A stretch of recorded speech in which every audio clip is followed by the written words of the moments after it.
जल्दी सी क्लास में और क्लास स्टार्ट करते हैं। तो आज हम क्लास में करेंगे वेद। 4 वेद होते हैं और चारों वेदों के बारे में मैं आपको डिटेल में बताऊंगी, जो हमारे एचएससी और एसएससी सेंट्रल लेवल के एग्जाम में आते हैं। तो चलो हम स्टार्ट करते हैं कि वेद कितने होते हैं। शुरू में हमारा टॉपिक है वेद। ठीक है, वेद कितने होते हैं? 4 वेद होते हैं। कौन कौन से होते हैं और ये बताऊंगी आपको। ये हमारे धार्मिक ग्रंथ के अंदर आएंगे। किसमें आएंगे? ये धार्मिक ग्रंथ। धार्मिक ग्रंथ के अंदर अगर माने तो, अगर कहूँ तो धार्मिक ग्रंथ के अंदर केवल 4 वेद ही नहीं आते। जैसे कि आजकल हम रामायण महाभारत जो पढ़ते हैं वो भी हमारे धार्मिक ग्रंथ ही होते हैं, पर यहाँ पर मैं आपको केवल 4 वेद ही करवाऊंगी इस वीडियो में। तो जो पहला वेद है उस ऋग्वेद, दूसरा सामवेद, थर्ड नंबर पे क्या आएगा? यजुर्वेद,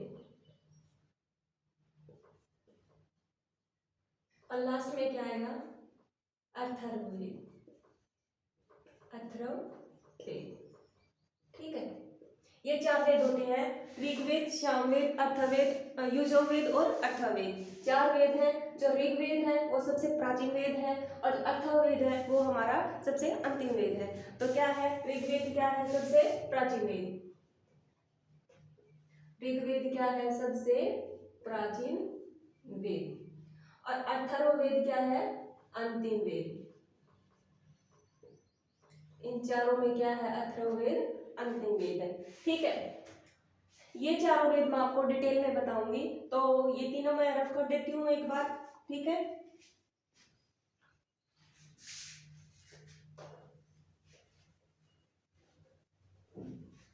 ऋग्वेद जो है, ऋग्वेद क्या है? हमारा सबसे प्राचीन वेद। ऋग्वेद को जो पाठ करता होता है, जो ऋषि इसका पाठ करता है, उसको क्या बोलते हैं? ऋग्वेद के जो पाठ करता है उसको क्या बोलते हैं? होत्री। क्या बोलते हैं? होत्री। ठीक है, और एक देखिए, हम ऋग्वेद के अंदर हमें किस चीज का, मतलब कि हर एक चीज का उद्देश्य होता है। तो ऋग्वेद में हमें क्या चीज मिलती है? ऋग्वेद में हमें ज्ञान का भंडार मिलता है। क्या इसमें? ज्ञान का संग्रह है। ठीक है, ज्ञान का क्या है? इसके अंदर संग्रह है। और क्या चीज बताओ इसके अंदर? वेद जो है, ऋग्वेद जो है, ऋग्वेद में कितने मंडल है?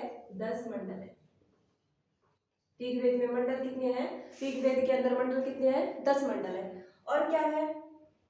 1028 क्या इसके अंदर? सूक्त है। 1028 क्या इसके अंदर? सूक्त है। और 10,462 इसके अंदर ऋचाएं हैं।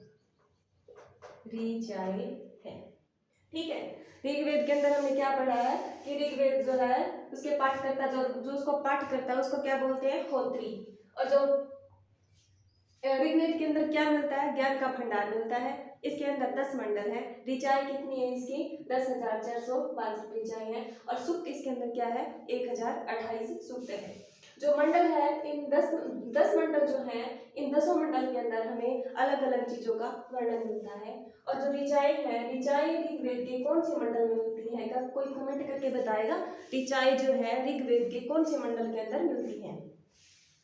ऋचाएं जो है ऋग्वेद के 8वें मंडल में मिलती है। 8वें मंडल में। ठीक है, एक ऋग्वेद के अंदर जो है चतुष्वर्ण समाज का वर्णन मिलता है। चतुष्वर्ण समाज क्या होता है? आप हमें कमेंट में बताइए कि चतुष्वर्ण समाज का मतलब क्या होता है? चतुष्वर्ण समाज। चतुष्वर्ण समाज क्या होता है? जिसके अंदर हमारे समाज के चार चीजों का वर्णन मिलता है। चतुष्वर्ण के समाज जो है उसको 4 वर्णों में, अलग अलग वर्णों में बांट दिया है। तो पहला क्या बोले हम? पहला होता है चतुष्वर्ण समाज के अंदर ब्राह्मण। क्या आएगा? ब्राह्मण। सेकंड पे क्या लिखे? क्षत्रिय। और थर्ड पे वैश्य और फोर्थ पे शूद्र।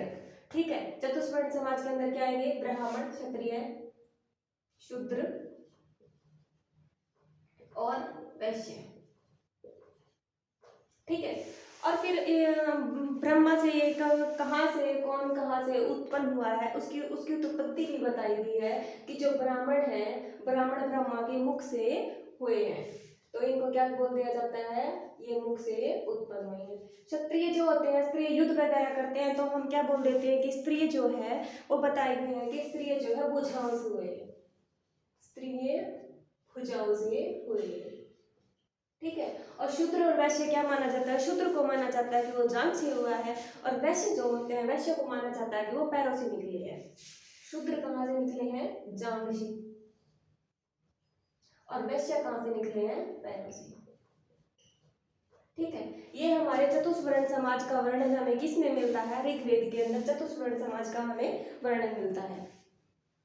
तो चतुष्वर्ण समाज है, ये भी हमारे ऋग्वेद के कौन से मंडल में मिलते हैं, ये हमें कोई बता सकता है। चतुष्वर्ण समाज जो है इसका ऋग्वेद के कौन से मंडल में वर्णन है, कौन से मंडल में है, ये कौन से मंडल में है, ये बताइए, कमेंट करके बताओगे कौन से मंडल में है, 10वें मंडल में, 10वें मंडल में, ठीक है। ऋग्वेद के बारे में मैंने बताया है कि ऋग्वेद जो है प्राचीन वेद है, इसका पाठकर्ता कौन होता है, होत्री होता है।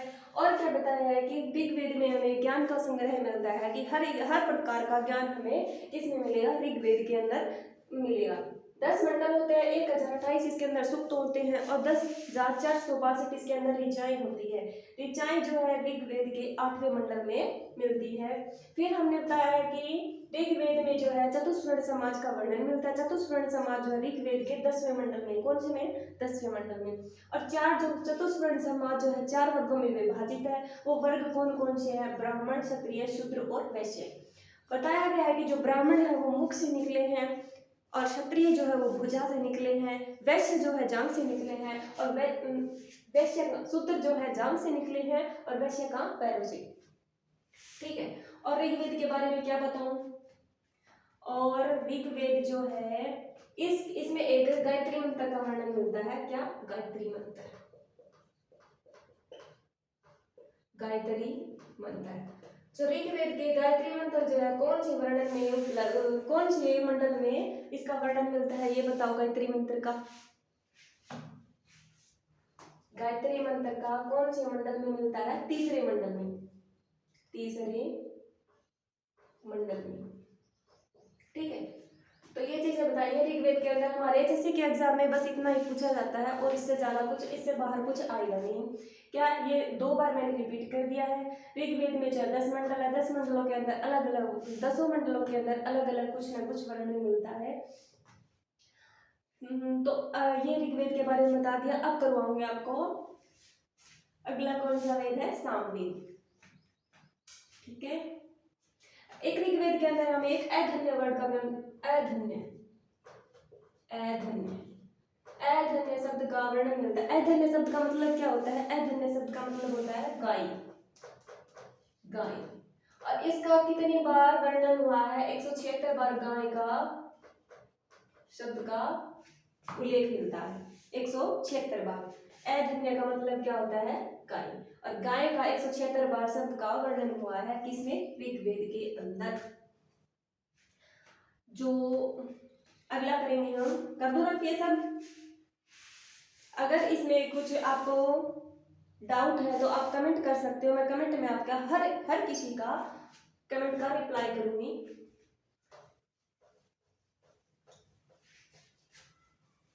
अगर किसी को डाउट है तो प्लीज कमेंट, एंड कुछ लिखा कुछ है और बोल कुछ दिया है तो उसके लिए भी सॉरी। कई बार क्या है, हम बोलते बोलते लिखते कुछ है और बोलते कुछ है, तो गलती हो जाती है। अगला क्या करेंगे हम, सामवेद करेंगे। क्या करेंगे हम अगला, सामवेद, सेकेंड नंबर पे सामवेद। सामवेद जो होता है उसके पाठकर्ता को हम क्या बोलते हैं, सामवेद के। जैसे कि ऋग्वेद के जो होत्री थे, इसके क्या बोलेंगे, इसके क्या बोलेंगे,